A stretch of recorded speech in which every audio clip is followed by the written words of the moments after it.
ምንድነው ማስመስለው? የት ነው ወሰድሽው? ማንን? ታጋጁ ሰውዬሽን። ስለምትለው ነገር አላውቅም፣ ግን ተረጋግተን እናውራ። ሁለቱንም ሰዎች አስመልጠሻል፣ ከጀርባ ያጥቅተሽኛል። ስለምትለው ነገር አላውቅም ነው ወይስ ስለዚህ ቦታ የሚያውቅ ሌላ ሰው አለ? ስለዚህ ቦታ ማንንም ማያውቅ። ባለፈውም እንደዚህ ብለሽ አታልሽኛል። ከዛ ፍቅረኛ ተብዬሽ ሊያጠቃኝ ሞከረ። እሺ ልቀቀኝና ተረጋግተን እናውራ። ምንድነው የምናወራው? ጧት ስመጣ አንተም አባባም የላችሁም። ዳኒ ነው ራሱን ስቶ ያገኘሁት።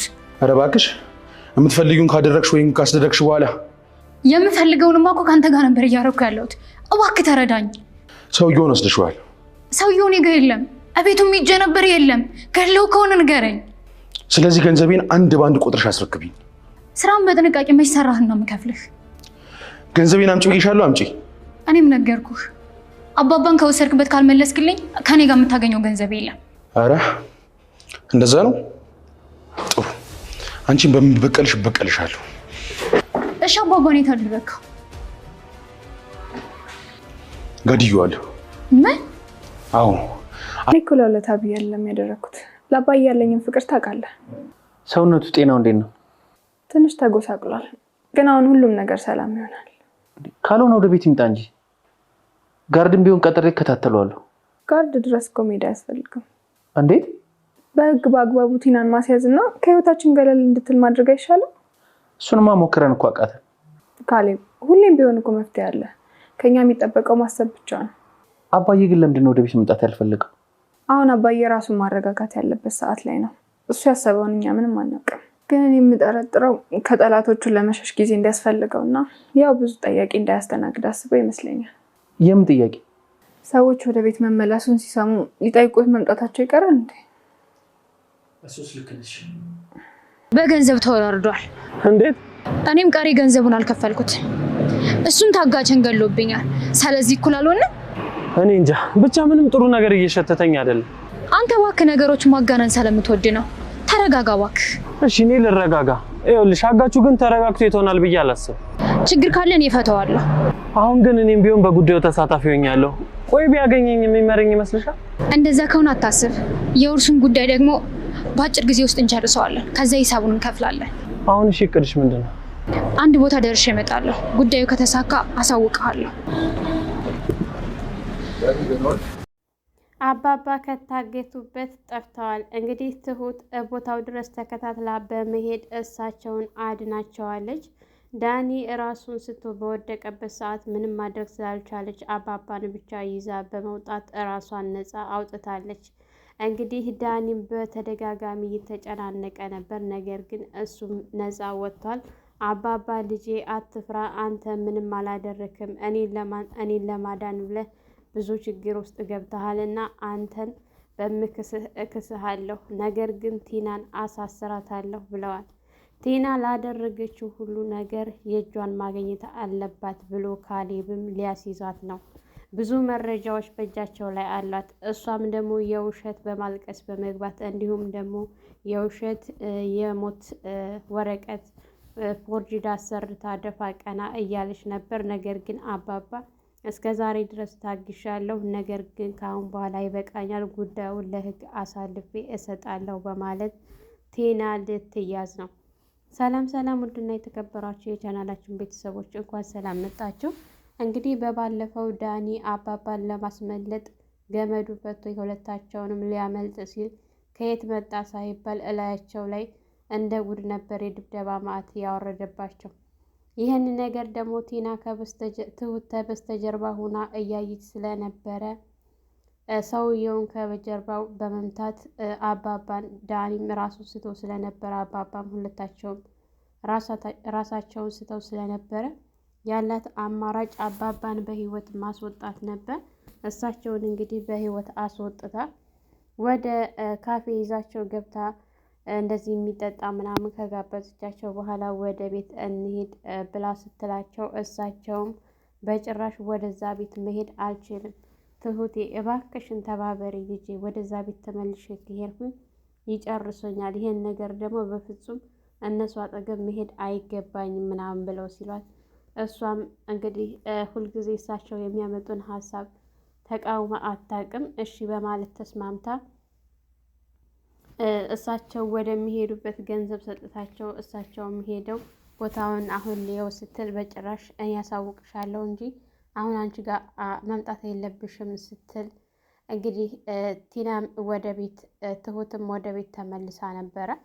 ቲናም ጉዳዩ ይሳካልኛል ብላ ደፋ ቀና እያለች በነበረበት ሰዓት ያው ውጭ ደርሳ ተመልሳ ወደ ቦታው ስትሄድ ብቻውን ዳኒ ተዘርሮ ስታዩ ወይኔ ጉዴ በማለት በመደንገጥ እንግዲህ ዳኒ ላይ ውሃ አፍስሳ ካለበት ቦታ አንስተው ይዛው መታለች።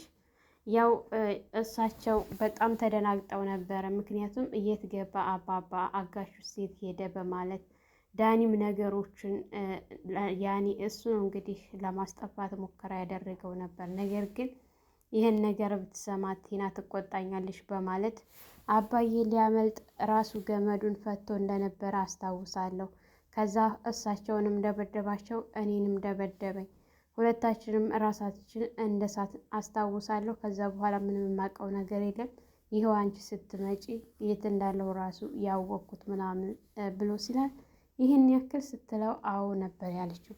እና አሁን አባዬና አጋቹ ወዴት ገቡ ይባላል ሲል ምናልባች ቦታ ቀይሮ ይሆናል አንቺን ገንዘብ ለማስጨመር ምናምን ሲል ይህን በፍጹም አያደርግም ስትል እሱን ይዘው ከወጣች በኋላ በተደጋጋሚ አጋቹ ጋር ስልክ ስትደውል አጋቹም ደግሞ በመጀመሪያ ቀደም ብሎ ብዙ ጊዜ ደውሎላት ስለነበረ እያስመሰለ ያው ሁለታቸውም ስላመለጡት የት ነህ ምናምን ስትለው እዛ የምንገናኝበት ቦታ ብሎ ቀጥሯት ወደ ቦታው ስትሄድ ቲናን እንግዲህ አንገቷን ነበረ ዘሎ ያነቃት። ሰራሽልኝ አይደለ የት ነው ያስጠፋሻቸው ምናምን ብሎ ሲላል ቆይ ምንድን ነው የምትለው? ለምን ተረጋግተህ አናወራ ምናምን ስትለው የምን መረጋጋት ነው አንቺ አስመሳይ ምናምን ብሎ ሲላት እሷ ግን በጣም ተደናግጣ ምክንያቱም አባዬ እሷ ጋር እንዳለ ነው እሱ ጋር እንዳለ ነው እንጂ እንደጠፋ ስለማታውቅ እሱም እንግዲህ ይህንን አለማወቋን አስቦ ተጠቅሞባታል።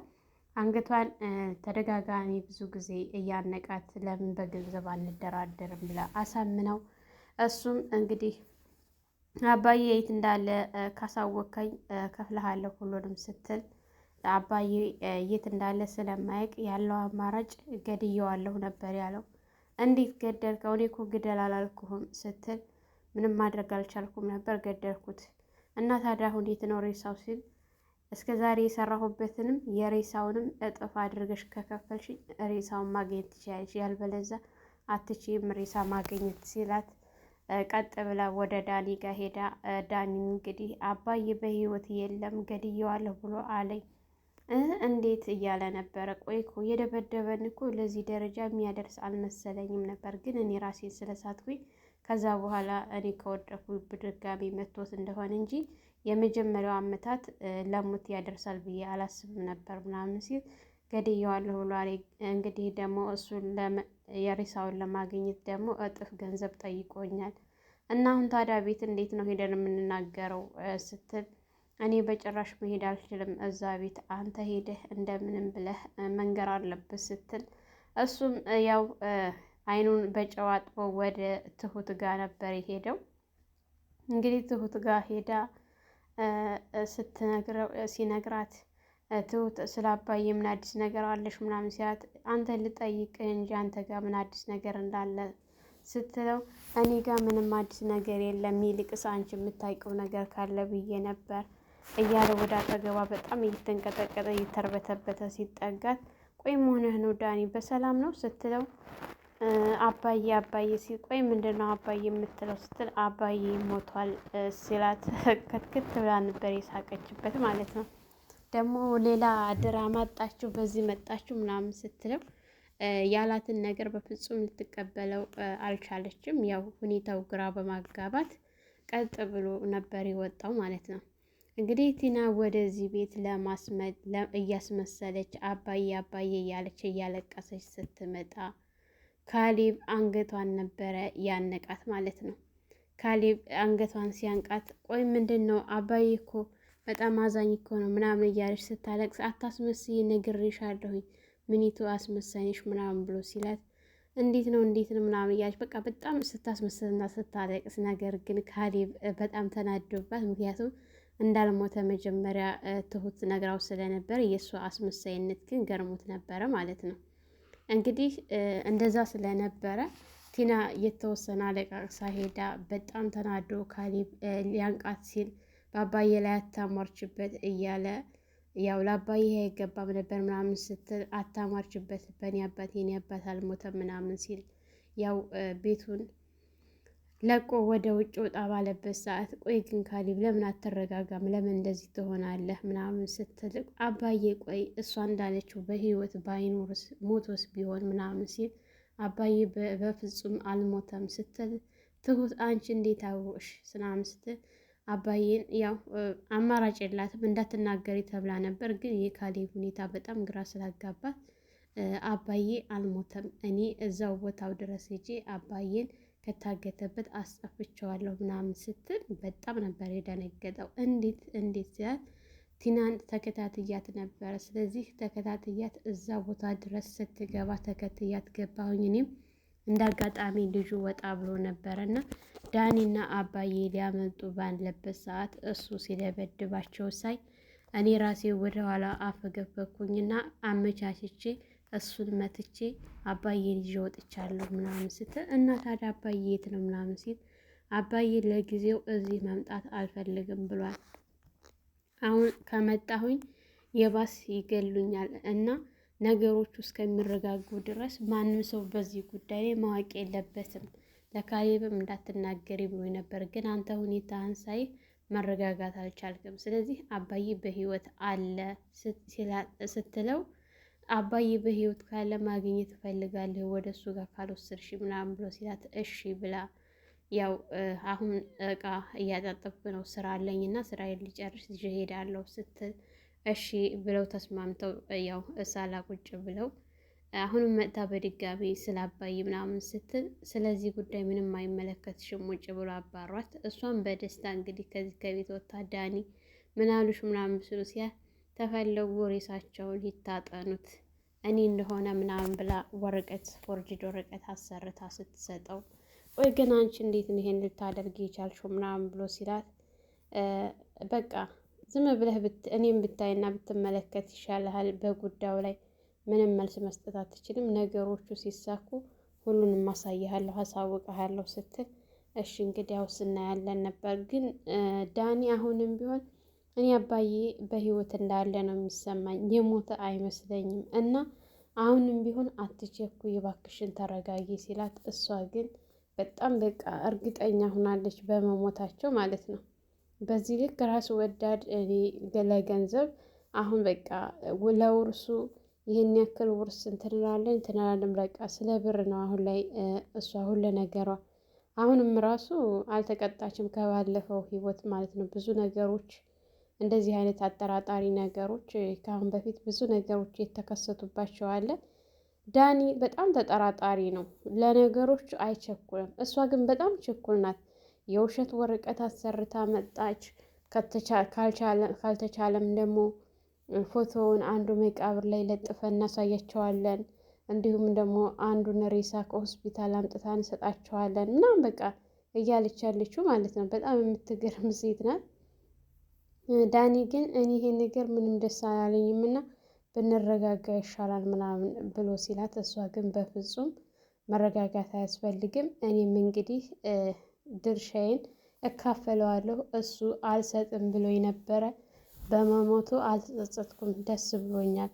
ምክንያቱም ብሩን ይሰጠኛል ብዬ ተስፋ አድርጌ ነበረ።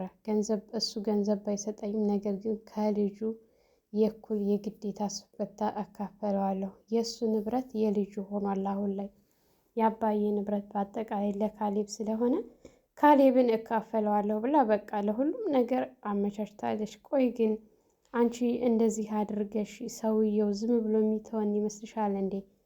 የሆነስ ነገር ቢያደርገን ምናምን ሲያት እባክህ ምንም ነገር አያደርግም፣ እኔ እንዳትገል ብዬ ነው እንጂ የሰጠሁት ግደልልኝ ብዬ አላልኩም። እሱ አባዬን ገሏል፣ እኔ ደግሞ ገንዘቡን አልሰጠውም።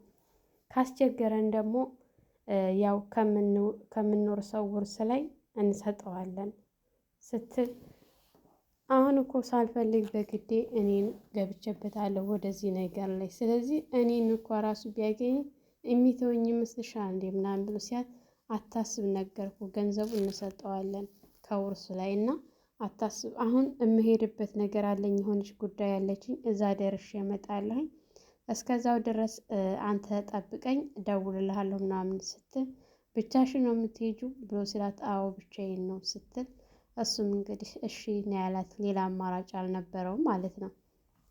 እንግዲህ ካሌብ በአባቱ ሁኔታ በጣም ተገርሟል። አባቱን እስካሁን ድረስ አላገኘውም። ዳኒ በነገሮቹ ላይ በጣም ተግዞ፣ ምክንያቱም አባዬ መሞት የለበትም እያለ ባለበት ሰዓት የካሌብ አባት ነፃነታቸውን እያወጁ አየር እየወሰዱ ባለበት ሰዓት ዳኒን ምክንያቱም ችግር እንዳይደርስበት እሱ ለኔ ብሎ ብዙ ዋጋ ከፍሏል እና ዳኒ ምንም አይነት ችግር መድረስ የለበትም ብሎ ተከታትለው ወዳለበት ቦታ ሄደው ካሌብ እንግዲህ ዳኒ እንዴት ዋልክ ብለው ሲሉት ዳኒ ከየት መጡ ብሎ በጣም ደንግጦ አባዬ በህይወት አለህ ነበር ያለው ማለት ነው። አዎ ልጄ አለው፣ በአንተ ኃይል እዚህ ደርሻለሁ ምናምን ብለው ተቃቅፈው በጣም ደስ በሚል ሁኔታ ነበር ያለቀው። ሰላም ሰላም፣ ውድና የተከበራችሁ የቻናላችን ቤተሰቦች ለዛሬ ነበረን ይሄን ይመስል ነበር። በሌላ ቪዲዮ ተመልሼ እስከምመጣ ለልጅ ሙቪ አዲስ የሆናችሁ ላይክ፣ ሸር፣ ሰብስክራይብ ማድረግ አትርሱ። መልካም ቆይታ ይሆንላችሁ።